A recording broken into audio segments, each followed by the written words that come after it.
Assalamu alaikum. Welcome to another video. Today we will discuss chapter number 2, that is vectors and equilibrium for class first year. The topic is vectors. As you know that vector is a physical quantity as well as scalar. Both of these are physical quantities. Physical quantities are defined as the quantities that are measurable. यानी कि ऐसी quantities जिनको हम major कर सकते हैं physical quantities कहलाती हैं। अब फिज़िकल क्वांटिटीज़ की फर्दर 2 कैटेगरीज हैं जिनमें नंबर 1 पे स्केलर है और नंबर 2 पे वेक्टर है। स्केलर ऐसी क्वांटिटीज़ को कहते हैं जिनको सिर्फ और सिर्फ मैग्नीट्यूड रिक्वायर्ड है, इनके लिए डायरेक्शन रिक्वायर्ड नहीं होती है। लेकिन वेक्टर वो क्वांटिटीज़ होती हैं जिनके लिए मैग्नीट्यूड भी रिक्वायर्ड होता है और डायरेक्शन भी। Without direction they are incomplete.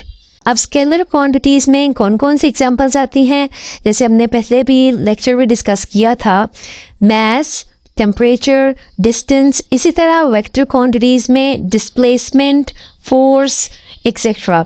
Vector को रिप्रेजेंट कैसे करना है, तो वेक्टर की रिप्रेजेंटेशन के लिए 2 मेथड्स होते हैं। Number 1 is arrowhead over the alphabet, यानी कि जो भी वेक्टर होगा उसके अल्फ़ाबेट के ऊपर हमने एरोहेड प्लेस करना होगा।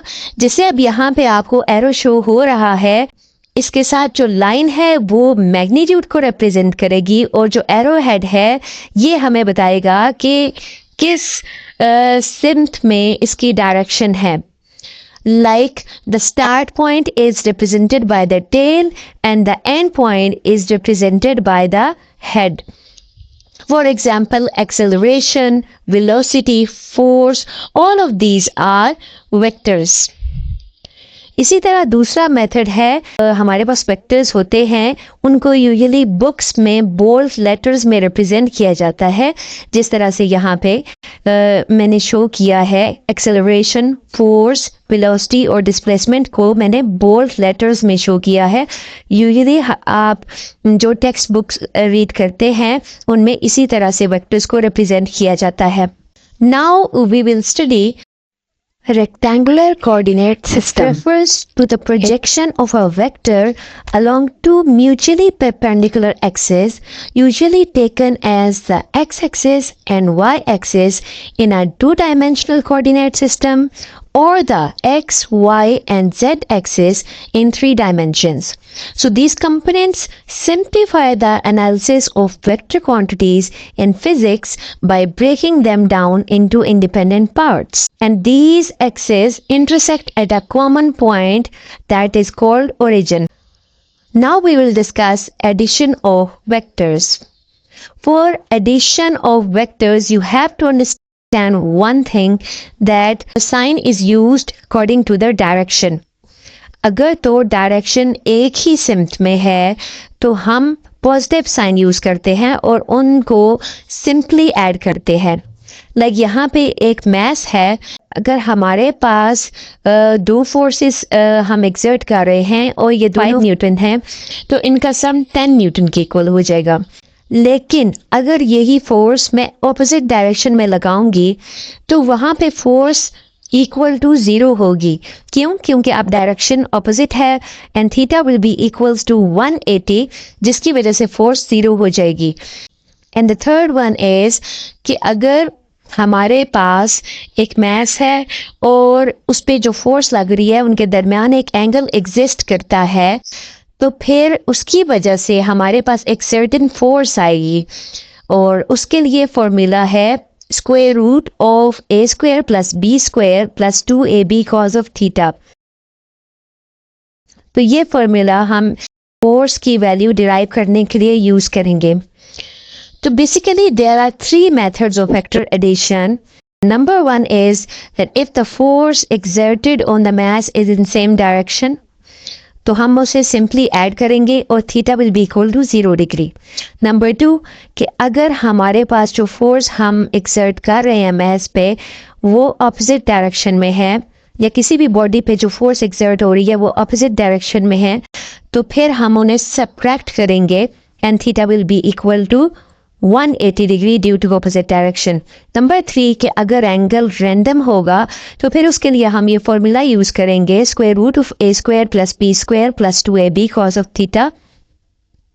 लेट्स सपोज यहाँ पे हमारे पास एक मैस है और उस पर फोर्स लग रही है दोनों तरफ से 5 न्यूटन और यहाँ पे थीटा 60 के इक्वल है। तो हम इसको थर्ड फॉर्मूला में ये वैल्यूज़ सब्स्टिट्यूट करेंगे और हमारे पास 5 न्यूटन फाइनल फोर्स आ जाएगी। तो आपने एक बात याद रखनी है कि जब भी हम फोर्स की वैल्यू इस फॉर्मूला से निकालेंगे तो फोर्स की वैल्यू जो होगी वो उन दोनों का, लेट्स सपोज इन दोनों का सम क्या है 10 न्यूटन, तो या तो मिनिमम होगी, मिनिमम से मतलब 0 होगी, या फोर्स की वैल्यू मैक्सिमम होगी यानी कि 10 न्यूटन। इस तरह से इसकी वैल्यू वेरी करेगी 0 और 10 न्यूटन के दरमियान ही, ना इससे ज़्यादा हो सकती है ना इससे कम हो सकती है। 3 laws of vector addition.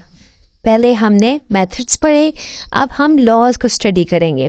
Number 1 triangular law of vector addition, number 2 that is parallelogram law of vector addition, and the number 3 is polygon law of vector addition.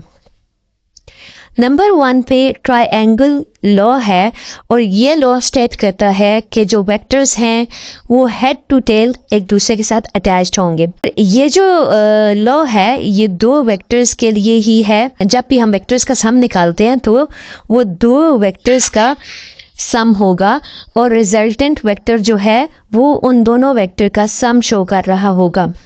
अब यहाँ पे हमने वेक्टर ए लिया और उसके हेड को हमने वेक्टर बी की टेल से अटैच किया, तो इन दोनों वेक्टर्स का जो रिजल्टेंट होगा, रिजल्टेंट वेक्टर को हमने आर से डिनोट किया है, तो वो होगा R is equals to A plus B. Now the number 2 is parallelogram law, जो ये स्टेट करता है कि एक वेक्टर की टेल को दूसरे वेक्टर की टेल से ही आप अटैच करेंगे।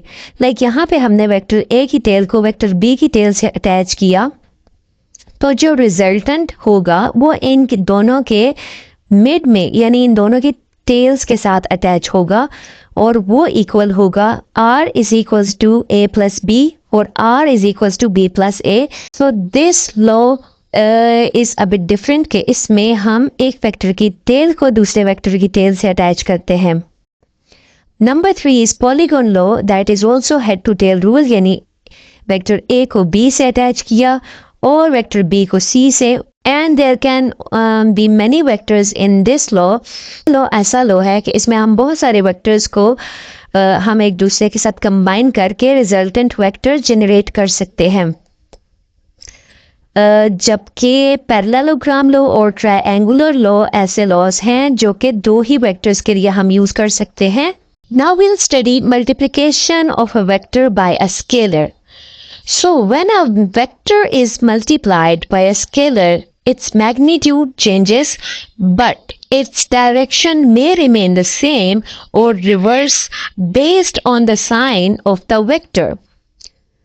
Mathematically, अगर हम वेक्टर a को एक स्केलर यानी कि k से मल्टीप्लाई करते हैं तो इसका रिलेशन कुछ हम इस तरह से लिखेंगे कि vector b is equals to the product of scalar k and vector a।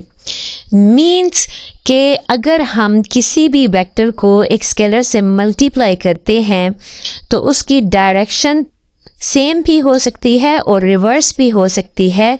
अब ये बात डिपेंड करेगी स्केलर के साइन पे, यानी कि अगर स्केलर पॉजिटिव है तो रिजल्टेंट वेक्टर की जो डायरेक्शन है वो सेम होगी ओरिजिनल वेक्टर के, लेकिन अगर स्केलर नेगेटिव है तो रिजल्टेंट वेक्टर की जो डायरेक्शन है वो रिवर्स हो जाएगी as compare to the original vector.